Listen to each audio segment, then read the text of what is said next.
नमस्कार, मैं प्रेयसी और आप देख रहे हैं भारत एक्सप्रेस यूपी का डिजिटल प्लेटफॉर्म। सुल्तानपुर पहुंचे उत्तर प्रदेश सरकार के पंचायती राज्य मंत्री ओम प्रकाश राजभर ने कई अहम मुद्दों पर बेबाक बयान दिए।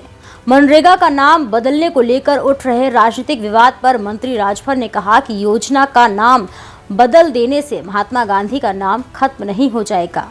इसके साथ ही उन्होंने स्पष्ट किया है कि प्रदेश में पंचायत चुनाव समय पर कराए जाएंगे।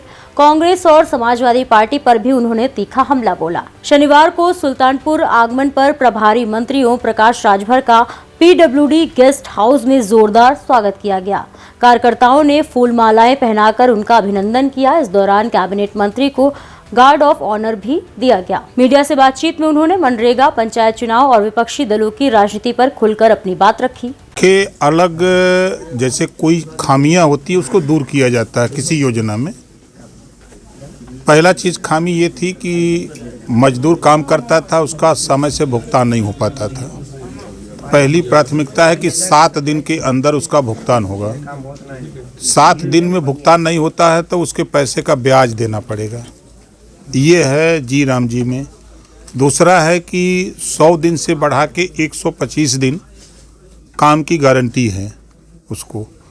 60 दिन जो किसानों को दिक्कत होती थी रोपाई में, कटाई में, पिटाई में, बोआई में, किस खेती के काम में 60 दिन मजदूरों से काम नहीं लिया जाएगा। वो मजदूर किसानों के यहाँ मजदूरी करेंगे, उनका खेती के काम में सहयोग करेंगे। हिजाब पहनने वाली महिला 125 दिन ही नहीं, जो 60 दिन किसानों के लिए चिन्हित किया गया है कि इसके बीच में मजदूरों से काम जी राम जी में नहीं लिया जाएगा। ये किसान के यहाँ काम करेंगे। जैसे कटाई में मजदूर नहीं मिलते थे, वो मनरेगा में काम करते थे।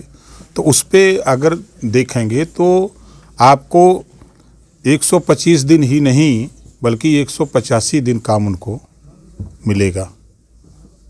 इस उद्देश्य से कि चूँकि 60 दिन पर रोक लगेगी इधर किसान के साथ काम करने के लिए, और 125 दिन की गारंटी ये है। वो एप्लीकेशन देगा काम के लिए कि हमको काम मिले। 15 दिन में उसको काम नहीं मिलता है तो उसको बेरोजगारी भत्ता देना पड़ेगा। एसआर को लेकर रख लिया पर ये करे के रह गया है और कुछ दम नहीं है। ये बता कि अब 46 लाख लोग स्वर्ग और नरक में हैं। अब उनको तो अखिलेश जी ला सकते हैं। एक चीज मैं और कहना चाहता हूँ, देखिए वो एक व्यक्ति के खिलाफ नहीं करते हैं, वो एक जाति के खिलाफ हमेशा आंदोलन करते हैं। कभी ब्राह्मण के खिलाफ भिड़ जाते हैं। आपने इटावा में देखा उन्होंने कहा कि कथा यादव भी कह सकता है, वो पढ़ा लिखा विद्वान है, लेकिन यादव की विद्वत्ता पर विराम लगा दिया। आजमगढ़ में अपने कार्यालय के उद्घाटन में 6 गो ब्राह्मण जी को बुला करके उन्होंने वहाँ गृह प्रवेश किया। तो विद्वत्ता तो खत्म हो गई यादव जी की। अगर वो उसमें एगो या दूगो भी बैठाए होते यादव जी को कि भाई नहीं हो विद्वान है, हो गृह प्रवेश में रहेंगे। एक तो वहाँ द्वंद्व करा दिया यादव और ब्राह्मण में। दूसरा आप देख रहे हैं कि वो चाहते हैं कि यादव राजपूत फिर लड़ें, उस पर उनके बयान आ रहे हैं। जांच एजेंसियां लगी हैं, सारे काम हो रहे हैं। जो उसमें दोषी पाया जा रहा है उसके खिलाफ कार्रवाई हो रही है।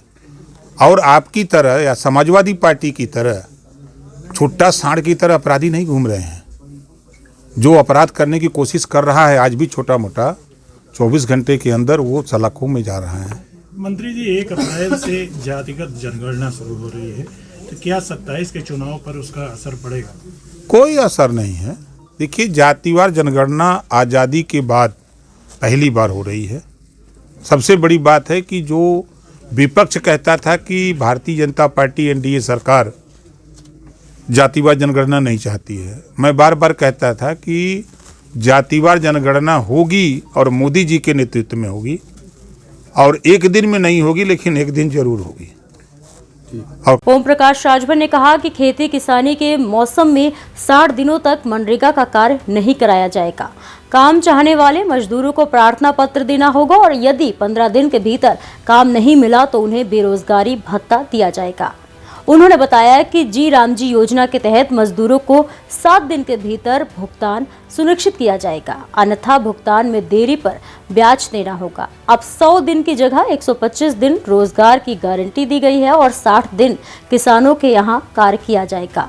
उन्होंने कहा कि मनरेगा में मजदूरों को समय पर भुगतान नहीं मिल पाता था, इसी कारण सरकार ने व्यवस्था में बदलाव किया है। कांग्रेस पर तंज कसते हुए ओम प्रकाश राजभर ने कहा कि कांग्रेस के पास अब विरोध के अलावा कोई मुद्दा नहीं बचा। वहीं अखिलेश यादव पर निशाना साधते हुए उन्होंने कहा कि आजमगढ़ में उनके दावे खोखले साबित हुए हैं।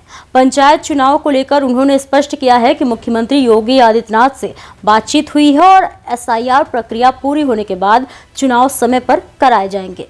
फिलहाल के लिए इतना ही। ऐसे ही और भी तमाम खबरों को देखने के लिए देखते रहिए भारत एक्सप्रेस यूपी।